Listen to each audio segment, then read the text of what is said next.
Bahan sebagai organisme pengurai, kita dapat mengeksplorasi di alam secara langsung. Kita dapat memanfaatkan rumpun bambu sebagai sumber mikroorganisme yang berguna bagi tanaman.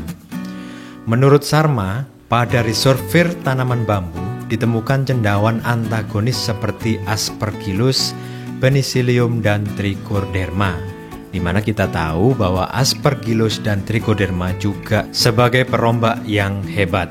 Sementara banyak literatur juga menyebutkan bahwa selain cendawan, bakteri baik seperti Pseudomonas fluorescens, Azospirillum, Azotobacter juga ditemukan di akar bambu. Caranya adalah sebagai berikut. Siapkan plastik dan kemudian lubangi dengan solder.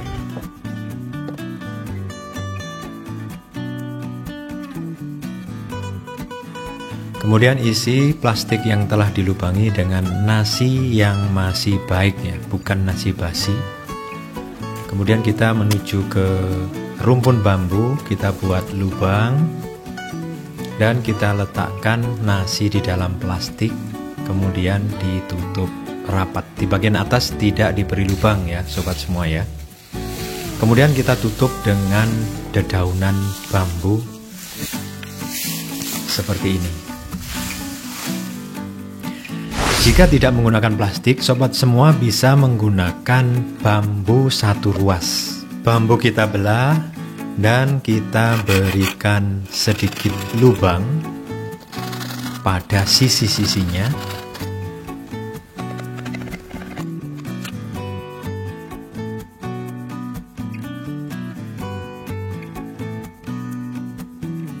Akhirnya jadi seperti ini.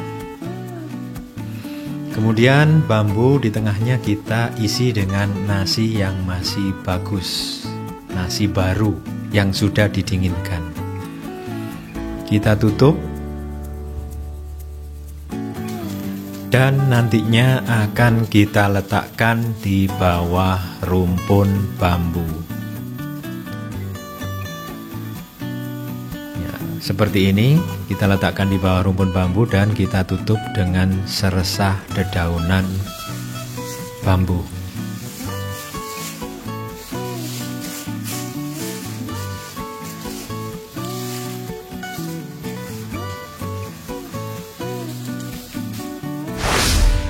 Jika kita tidak menuju rumpun bambu, kita bisa menyediakan kardus daun bambu yang sudah hancur atau sudah lapuk dan nasi.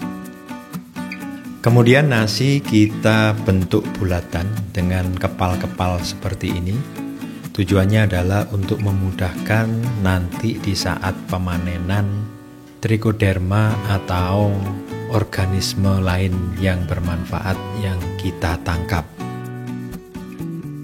Kemudian kardus kita isi dengan daun bambu.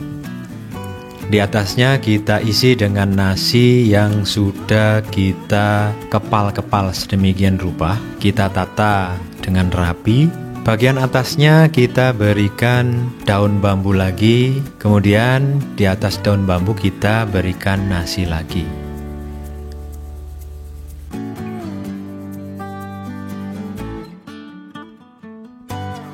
Setelah itu kita tutup dan kita simpan di tempat yang teduh. Kita juga bisa menggunakan inokulasi secara langsung, yaitu kita siapkan nasi yang masih bagus dan inokulan.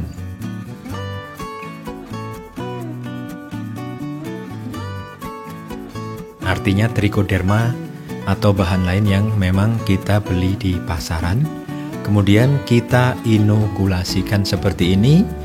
Kita tutup dan kita simpan di tempat yang bersuhu kamar dan teduh. Setelah 7 hari kita dapat mengambil nasi yang telah kita timbun di rhizosfer bambu. Demikianlah penampakan cendawan yang dapat kita tangkap di wadah plastik. Diperkirakan berisi Trichoderma, Aspergillus, Rhizopus, dan cendawan atau bakteri lain yang bermanfaat.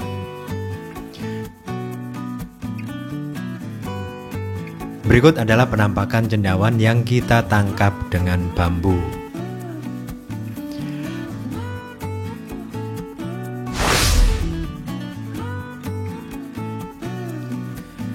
Ini adalah penampakan nasi yang kita timbun dengan daun bambu di dalam kardus. Sobat dapat memurnikan cendawan tertentu dengan cara sederhana, yaitu dengan cara mengoleskan cotton bud pada jamur yang akan kita murnikan pada nasi baru seperti ini.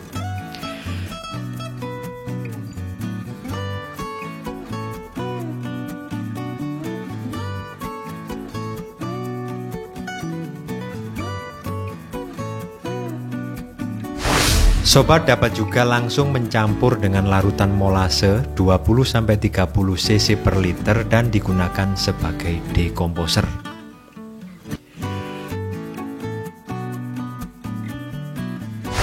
Sobat juga dapat melakukan perbanyakan dengan cara mencampur nasi yang sudah terinokulasi cendawan Rhizosphere bambu dengan larutan molase 20-30 cc per liter dan difermentasi selama 14 hari kemudian digunakan sebagai dekomposer.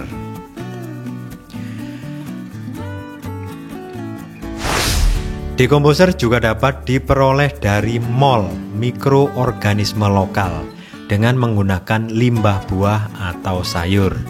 Limbah buah kita hancurkan dan kemudian dicampur dengan larutan molase 20 cc per liter. Kemudian difermentasi selama 14 hari.